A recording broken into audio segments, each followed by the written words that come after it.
chief bike nerd here. The bike setup.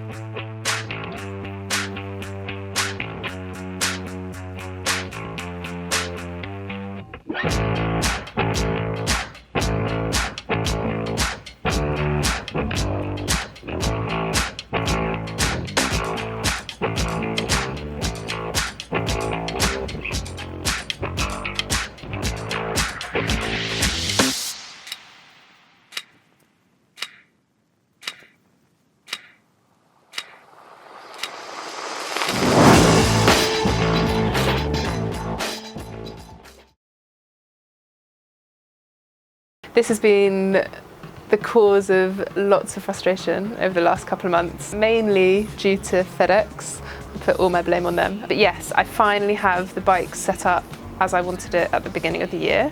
So I have my lovely Argon18 E119 Plus Tri-Disc, I think is the official name. Yeah, I love it as a bike. It's obviously super aero. It's got all these neat little things like the integrated disc brakes to make it more aero, the kind of integrated handlebars with everything like routed internally. That is the kind of basic frame bike.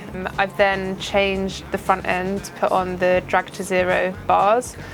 For me, I find that having just that little bit more contact with my forearms makes it a bit more comfy. The 51 Speed Shop pads I find really good. Again, they give just that bit more support. It means that even when it's like gusty side winds, you've kind of got that support on the front to feel quite secure. I've got the Drag to Zero mount in between for my front bottle, and the front bottle I'm using a Torpedo X-Lab refillable bottle. So for me, that at the front is where I just have my hydration. Grab a bottle as you go through the aid stations, top it up quickly, chuck the bottle away. I've had to move it one screw back from where it's meant to be, so I've also had to use some zip ties to kind of secure it. So a little bit of a hack slash bodge, I guess. And that's because my position on this bike means that basically where the front of my head comes down was where the front of the bottle was, if it was in the kind of correct position, I guess you'd call it. At some point I might make a kind of custom something to make it a bit more secure, but I've not got around to that yet. So you have to excuse the zip ties. I promise they're super aero. And then I've got the Wahoo bolt that I have. You know, it's small, it's compact, it has all the data that I want on it, so nice and easy. And that's kind of right in my eye line as well. So I've just swapped to SRAM. So I've now got SRAM on the bike rather than Shimano. And that's with Argon18 managing to source the SRAM for me. I've gone 12 speed, gone for a 1033 cassette at the back, just to get that bigger range for this course, because there's obviously like some ups and downs.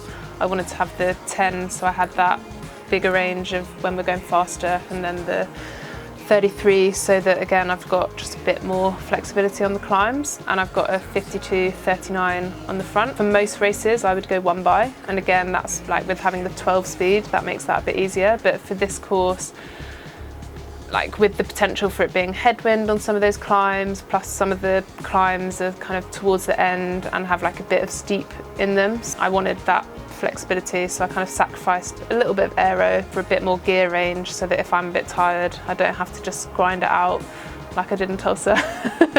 So yeah, 52-39 on the front, 1033 on the back. I've also had a bit of a once over by the Ceramic Speed guys, so I've got the coated chain, the oversized pulley, and the bottom bracket to make it super speedy. Power meter is the Quark power meter that comes with SRAM. Quite cool little hack on that actually is that I had some 165mm cranks. They're slightly different cranks to what comes with the chainrings that I got sent. So the guy at Single Track Bike Shop in Flagstaff actually had to kind of shave a little bit away so that the cranks could fit in properly. Little kind of note to other people that might have that issue, you can shave the edge of your power meter a little bit. And I can say that because I'm not a sponsored athlete. So he also had to do a bit of a hack with my Drag to Zero end blips on the end of the bars, because the ones I have were the Shimano ones, and I wasn't able to source the right SRAM ones and get them out here with shipping and stuff in time. So he's also done a bit of a hack to make the SRAM blips fit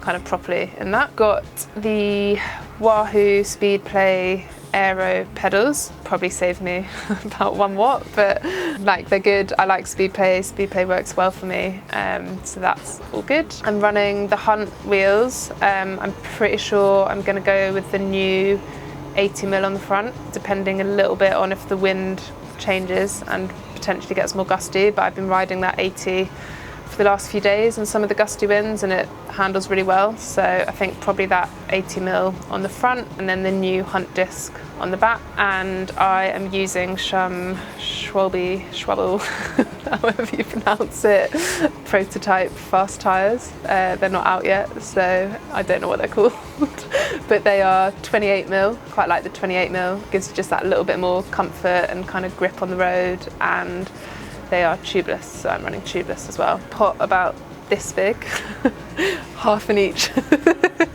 which that's probably about 200ml in each, maybe a bit less, about 100ml, probably 100ml in each. And I'll probably be running my tyres around 80 psi on race day. Oh, I've got an Aero bottle on my frame. That was one of the things I tested in all my Aero testing, and that Aero bottle on the frame is better for me than having one behind the saddle. It actually saved me watts versus not having one on the frame at all, so that's quite good. And it's got like a really secure clip in, so there's like basically minimal risk of it popping out, which I think would be my worry if I had one behind the saddle. Saddle wise, I can't remember what it's called. It's like a gizmo, or a saddle is Bleep. And it's like quite a new saddle. I got that beginning of this year. Really like it. It's comfy. I quite like the kind of shorter snubby nose ones. It's my helmet. I'm now using the Casque Mistral. Yeah, it is the Casque Mistral. Visor, that again, that was like 10 watts faster for me than what I've used previously, but also has that balance of still being like well vented and feels comfy. Shoe wise, I'm using some Physic, don't know what they're called actually. They're actually like road shoes, but they've got the Velcro, and they're super lightweight. So again, they feel pretty nice, although they might actually feel a bit cold at the start of this race. But yeah, that's helmet and shoes. So fast. So fast. Fastest bike split, guaranteed. Not.